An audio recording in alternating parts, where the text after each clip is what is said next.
మంచినీళ్ళకు కూడా ఏదైతే హైదరాబాద్లో మీటర్ పెట్టి వసూలు చేస్తా అని చెప్పిండో, మంచినీళ్ళ బిల్లు కట్టకపోతే కూడా కరెంటు కట్ చేస్తాడు, లేదా కరెంటు బిల్లు కట్టకపోతే మంచినీళ్ళు కట్ చేస్తాడు. అన్నీ ఒకటికి ఒకటి ఒకటికి ఒకటి. ఇవన్నీ దేని కొరకు, ఎవరి కొరకు? మొన్న వాళ్ళ గురువు గారు మోడీ గారు అడిగిపోయారు కదా వచ్చి, నాతో చేయగలుపు, నిన్ను ఎక్కడికో తీసుకుపోతా అన్నాడు కదా. నిన్ను ఎక్కడికో తీసుకుపోదాం అనుకుంటుంటే మీరు రాహుల్ గాంధీ ఇక్కడనే వస్తున్నాడు నిన్ను అని చెప్పిపోయాయి కదా మొన్న ఆయన ప్రేమనంతా.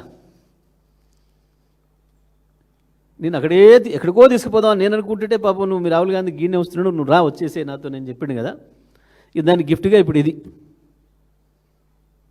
తెలంగాణ రైతాంగాన్ని, తెలంగాణ విద్యుత్ వినియోగదారులందరినీ ఆయనకు అప్పచెప్పదలుచుకున్నాడు. అల్టిమేట్గా దీన్ని ప్రైవేటీకరణ చేయడానికి చేసే కుట్ర. దీన్ని ప్రైవేటీకరణ చేయాలి. ఇప్పుడు ఆయన పథకం అంతా అది చేసి ఏం చేయాలి? ఈ పథకంలో చేరినాక 2 సంవత్సరాల లోపల నువ్వు ఈ కరెంటు మీద నువ్వు పెడుతున్న ఖర్చు ఎంతో ఆదాయం కూడా అంతే వచ్చేటట్టు చేయాలి 2 ఏళ్లలోనే. ఇప్పుడేమో రకరకాల స్కీముల పేరు మీద ప్రభుత్వం 10,000 15,000 కోట్లు డిస్కమ్లకు ఇసుకుంటూ వచ్చింది. ఇప్పుడు ఇక ప్రభుత్వం నుంచి బాధ్యత నుంచి తప్పించుకోవాలి. ఇవాళ లిఫ్ట్ ఇరిగేషన్లతోని రైతులకు ఉచితంగా నీళ్ళు ఇస్తున్నాం. మోటార్లకే కాకుండా మామూలు రైతు తను పెట్టుకున్న మోటార్కి కాకుండా లిఫ్ట్ ఇరిగేషన్ల ద్వారా కూడా ఇస్తూ ఉన్నాం. ఇది ప్రభుత్వమే ఇప్పుడు ఆ ఖర్చును భరిస్తూ వస్తుంది. రేపు దాన్ని మొత్తం మళ్ళీ రైతుల మీదకి ట్రాన్స్ఫర్ చేస్తారు. మొత్తం లిఫ్ట్ ఇరిగేషన్తో మీరే కదా పంటలు పండించుకుంటుంది కాబట్టి మీరే బిల్లు కట్టాలి.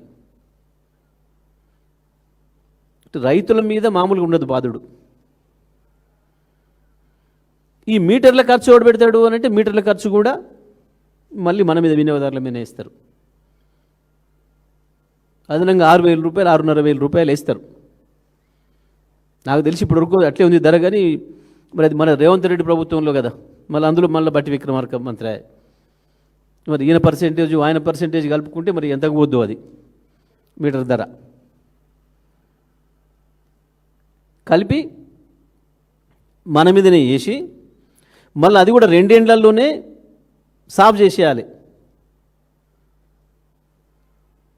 ₹1 అదనంగా ప్రభుత్వం నుంచి ఇచ్చే పని లేకుండా మొత్తానికి మొత్తం వినియోగదారుల మీదనే వేసి సమానం చేసి అప్పుడు దానికి అప్పచెప్పాలి.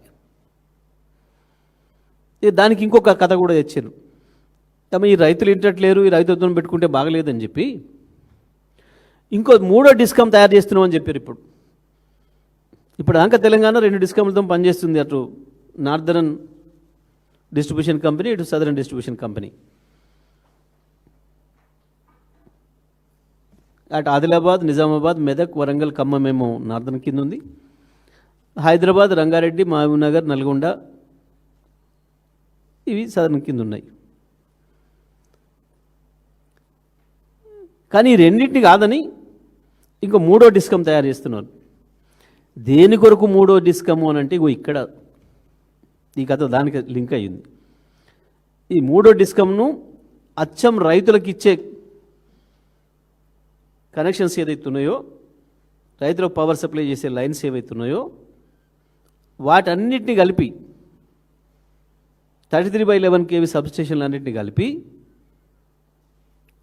3rd డిస్కమ్ చేసి దాన్ని మాత్రం పక్కన పెడతాం, దాని సంగతి తర్వాత. కానీ మొట్టమొదటి మాత్రం వీళ్ళని అప్పచెప్పు, మా చేతికి అప్పచెప్పు అని చెప్పి